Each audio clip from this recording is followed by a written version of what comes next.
हमारे बीच ऐसे ज्ञानी ध्यानी आ गए हैं, लेकिन हमारा मन किधर है। जिस समय जहाँ अंगूर पकते हैं उस समय वहाँ कौवे के मुख में पकवाहा हो जाता है, खा नहीं पाता है। उसी प्रकार हम लोगों के जीवन में काक रूपी बुद्धि समाई हुई है। इसीलिए सत्संग रूपी महा अमृत को पीने के लिए तैयार नहीं है। संत महात्मा लोग कहते हैं, जिसके जीवन में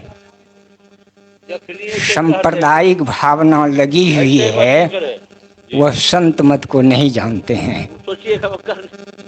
वह संत मत को नहीं जानते हैं। कहिएगा कि हम कहते हैं। गोस्वामी तुलसीदास जी महाराज लिखे हैं, यहाँ न पक्षपात कछु राखो, वेद पुराण संत मत भाखो। जितने सदग्रंथ हैं सब के सब वेद पुराण की ही बातें करते हैं। संत होते ऐसे।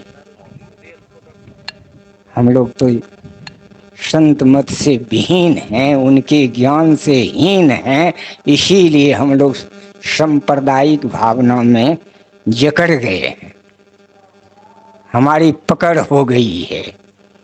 इसीलिए कुछ करना चाहते हैं, कुछ जीवन में, मनुष्य जीवन में पाना चाहते हैं तो आप संतों के ज्ञान में आइए। जब तक इस विद्यालय में जिन्होंने नहीं आया है तब तक उसकी कल्याण नहीं हुआ है। उसका खोपड़ी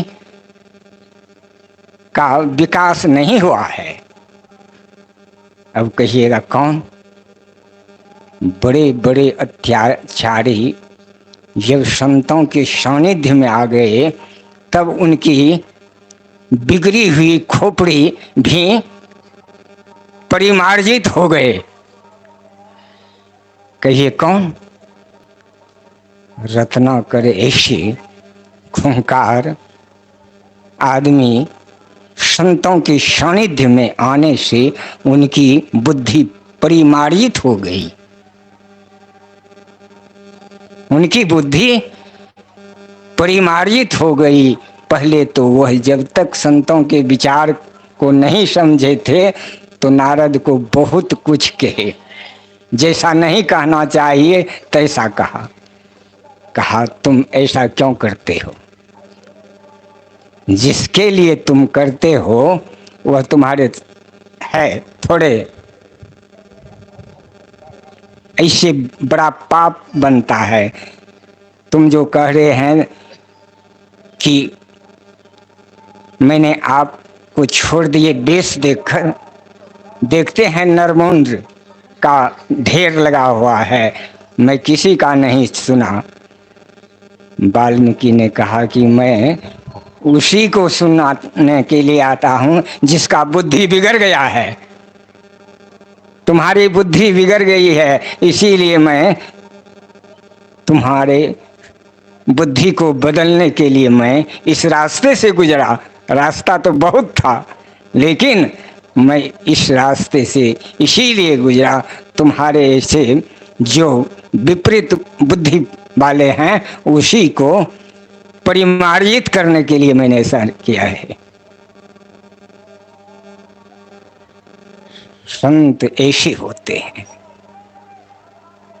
इसीलिए संत महात्मा लोग कहते हैं, ईश्वर संबंधी बात को ठीक ठीक जीवन में ग्रहण करना चाहते हो, परिमार्जित करना चाहते हो तो अवश्य सत्संग में आइए। बिन सत्संग विवेक न हुई। बड़े बड़े संसारिक ज्ञान को बड़ा खलता है कि ये संत महात्मा जो हैं सत्संग की इतनी बड़ी बड़ाई करती है तो क्यों करते हैं? कहते हैं बिन सत्संग विवेक ना हुई।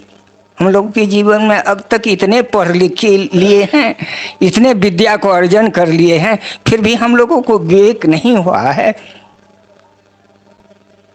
बड़ा आश्चर्य लगता है। लेकिन संतों के सानिध्य में आने से पता चलता है अवश्य हम लोगों को बुद्धि नहीं हुआ है, ज्ञान नहीं हुआ है। अगर ज्ञान होता तो झूठे बोलते, बेविचारे करते, जैसा नहीं करने का वैसा करते। संतों का ऐसा ज्ञान है जो बुद्धि को बदल देते हैं। इसीलिए सत्संग की बड़ी आवश्यकता है। इसीलिए वैसे वैसे महापुरुष जिन्होंने ईश्वर भक्ति में पारंगत है, शिव अज शुक सनकादिक नारद, ऐसे ऐसे का कहना है कि बिना ईश्वर भक्ति करने से आपका जीवन का कल्याण नहीं होगा। कैसे? बहुत संसार में अनहोनी बात भी हो सकता है, लेकिन कोई कहे कि हमारी बुद्धि ईश्वर भक्ति किए बिना परिमार्जित हो गई है, ऐसा हो नहीं सकता है। संत महात्मा लोग कहते हैं ऐसा हो नहीं सकता है। जिसकी बुद्धि परिमार्जित हुआ है इस सत्संग और ईश्वर की भक्ति करने से ही। इसीलिए हम लोग इस विद्यालय में अवश्य भाग लेना चाहिए। इसीलिए हमारे गुरु महाराज ने कहे हैं, प्रत्येक दिन हम रटते हैं सत्संग नित्य। किसी दिन हो किसी दिन नहीं, ऐसी बात नहीं। गुरु महाराज ने कहा है सत्संग नित्य, तब ध्यान नित्य। आपको नित्य प्रति ध्यान करना होगा। ध्यान करने से अज्ञानता समाप्त हो जाती है, इसीलिए ध्यान करना आवश्यक है। सत्संग नित्य और ध्यान नित्य, रहिए करत संलग्न हो। बेविचार, चोरी, नशा, हिंसा, झूठ तजना चाहिए।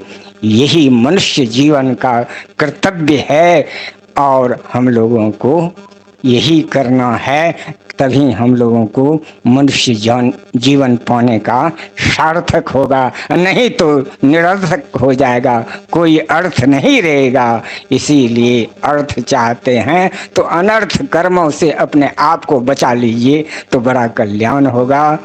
आप लोगों की सेवा में यही कहे, जिन्होंने इतनी बड़ी सत्संग का आयोजन रखे हैं वह साधारण पुरुष नहीं है, ये बड़े ज्ञानी हैं। इसीलिए हम लोगों को बुलाकर वह ज्ञान से सुना रहे हैं।